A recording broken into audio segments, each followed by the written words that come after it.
Hey guys, good morning, welcome back our new blog. आज सुबह के बज रहे हैं 4:30 क्योंकि आज मैं उठने में थोड़ा सा लेट हो गई थी, मतलब पूरा आधा घंटा लेट हो गई थी। और उठते ही मैंने सबसे पहले अपने बेडशीट, चादर और तकिए के कवर वगैरह निकाले क्योंकि आज मुझे अपना मशीन भी लगानी। वैसे तो मैं मशीन रोज लगाती हूँ, लेकिन आज स्पेशली चादर, बेडशीट इन सब के लिए लगानी पड़ेगी। और ये सब मैं क्लीन करने के बाद फिर बैठूंगी स्टडी करने। और अभी बज चुके थे पूरे 5 बजने में 10 मिनट कम थे, बट मेरे पास बस 1 ही घंटा था पढ़ने के लिए। कोई बात नहीं, कभी आगे पीछे चल जाता है, लेकिन मैं 1 घंटे अपना मन से पढ़ाई करूंगी तो 1 घंटे भी इनफ है पढ़ने के लिए। और मैंने आज भी सेम जीएस ही उठाया था, लेकिन आज साथ में मैं कॉपी और पेन लेके भी बैठी थी क्योंकि मुझे जो इम्पोर्टेंट लग रहा था वो मैं नोट कर रही थी। और प्लस जो मुझे याद नहीं हो रहा था, एक बार पढ़ने में समझ नहीं आ रहा था, उसको भी मैं रिपीट कर रही थी नोट करके, तो वो अच्छे से याद हो जाता है। इस वजह से मैं यहाँ पे आज लेके बैठी हूँ कॉपी और पेन। लूसेंट ही मैं कवर कर रही हूँ जीएस के लिए। काफी लोगों की क्वेरीज भी रहते हैं कि जीएस की बुक कौन सी है, तो मेरे पास लूसेंट की है। प्लस आप सामने देख रहे होंगे सामान्य ज्ञान की रखी हुई है, ये है एनसीईआरटी बेस पे, ये भी काफी अच्छी बुक है।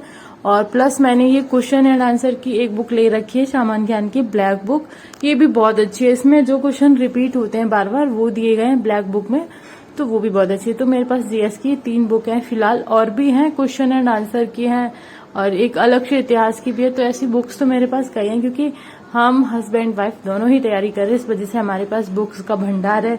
ये समझ लो कि लाइब्रेरी है मतलब बहुत ज्यादा बुक्स हैं। पहले हम यूजीसी नेट की तैयारी कर रहे थे तो उसकी भी मेरे पास बुक्स है। मैंने 1 साल तैयारी करी, एग्जाम दिया, रिस्पॉन्स अच्छा नहीं आया तो वो भी मैंने फिर नहीं दिया था। और मतलब रिस्पॉन्स फिर उसके बाद मैं प्रेग्नेंट हो गई थी तो बेबी की वजह से फिर मैंने उसको छोड़ ही दिया था कि नहीं, अभी यूजीसी नेट रहने देते हैं।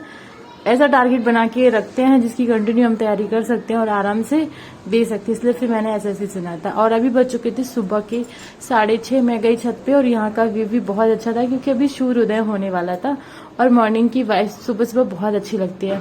फिर मैं पहुंचती हूँ अपनी किचन में और यहाँ पे मैं बना रही हूँ आज तुरई की सब्जी। तुरई की सब्जी बनाऊंगी साइड में। उसके अलावा मैं यहाँ पे बना रही हूँ तुरई की कड़ी। तो बहुत कम लोग खाते होंगे लेकिन हमारे यहाँ पे सब खाते हैं, इसलिए मुझे बनानी पड़ती है। और ये तुरई की सब्जी बनाने के बाद मैं सबका खाना बनाऊंगी। खाना बनाने के बाद, सबको खाना देने के बाद मैं अपनी किचन की थोड़ी सी क्लीनिंग कर रही हूँ क्योंकि 2 दिन से मैं मतलब खाना नहीं बना रही थी, सासू माँ बना रही थी। कल मेरा एकादशी का व्रत था, इस वजह से नहीं बनाई थी। और उस परसों मेरी थोड़ी तबीयत ठीक नहीं थी तो मम्मी जी ने खाना बनाया था, तो इस वजह से मुझे किचन थोड़ी सी मैसी लग रही थी। मैंने थोड़ी सी करी क्लीन और ये सब क्लीन करने के बाद फिर मैं बैठूंगी स्टडी करने। और आज मेरे बेटे की भी तबीयत थोड़ी सी डाउन लग रही क्योंकि उसको भी लूज मोशन हो रहे हैं और लूज मोशन में तो पूरा कंडीशन ही खराब हो जाती है। बट मैं उसको आज दवाई लेने तो नहीं जा रही हूँ, जो भी होम रेमेडी है वो कर रही हूँ। अगर ठीक हो जाएगा तो ठीक है, नहीं तो फिर मैं कल जाऊंगी। वैसे दस्त में कभी ऐसे नहीं करना चाहिए, लेट नहीं करना चाहिए दवाई के लिए, बट मेरे पास उसकी पहले की एक दवाई रखी हुई है तो मैं सोच रही हूँ पहले वही उसको खिला दूँ, उससे आराम मिल जाए तो ठीक है, नहीं तो फिर मैं कल जाऊंगी डॉक्टर को दिखाने या फिर मैं शाम को ही चली जाऊंगी। अगर मुझे ऐसा फील हुआ कि वो अच्छा फील नहीं कर रहा है तो फिर मैं शाम को ही लेके जाऊंगी। वैसे मैं बच्चे को लेके कभी लेट नहीं होती, मैं हमेशा ऐसे रहती हूँ कि हाँ थोड़ी भी तबीयत खराब है तो फटाफट दवाई ले लो और फ्री हो जाओ। और आज मेरा काम हो गया था टाइम से क्योंकि अभी वो स्कूल नहीं जाता तो मेरे पास यहाँ पे 12 बजे ही मेरा काम खत्म हो गया था। वैसे मेरे 1 बजे होता था क्योंकि उनको स्कूल भेजना, छोड़ने जाना, वापस आना, तो 1 घंटा वहां लगता था, वो आज नहीं लगा।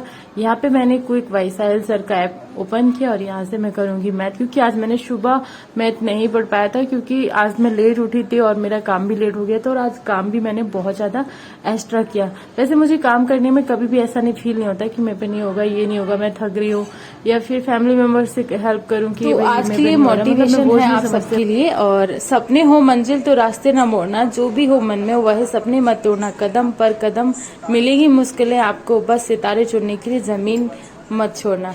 तो काफी अच्छा लगा देख के।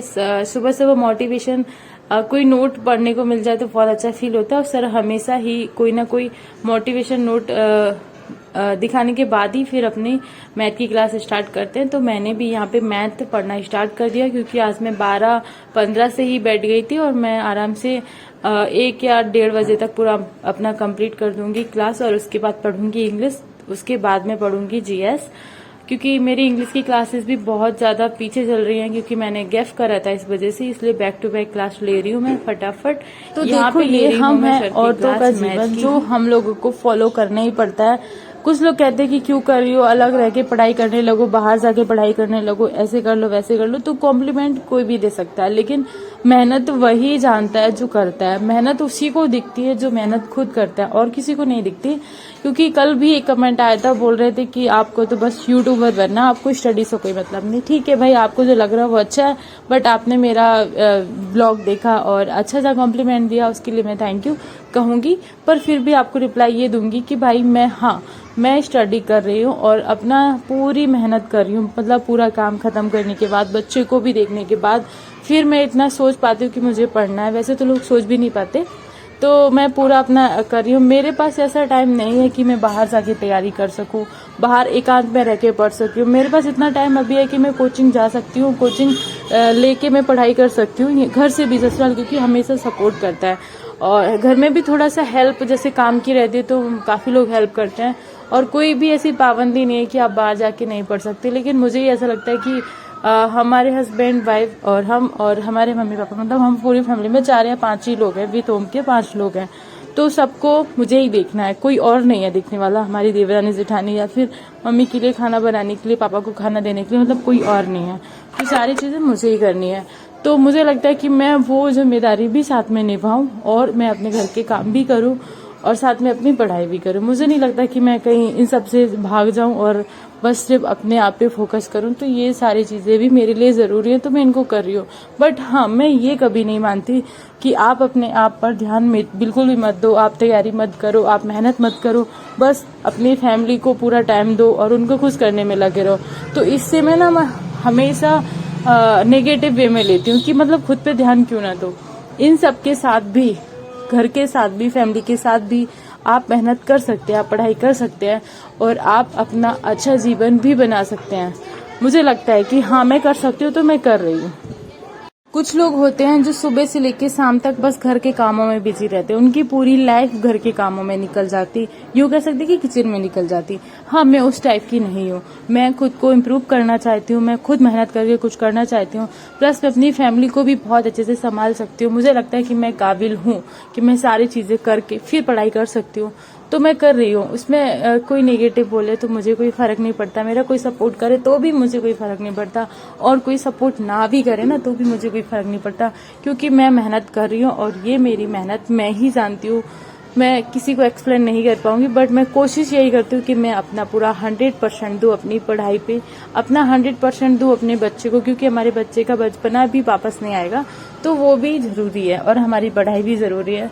तो सबको साथ लेके मैं कर सकती हूँ, इसीलिए मैं कर रही हूँ और अपना पूरा 100% दे रही हूँ। अगर आपको मेरा ब्लॉग अच्छा लगता है तो प्लीज चैनल को सब्सक्राइब करके जरूर जाना, प्यारा सा कमेंट जरूर करना।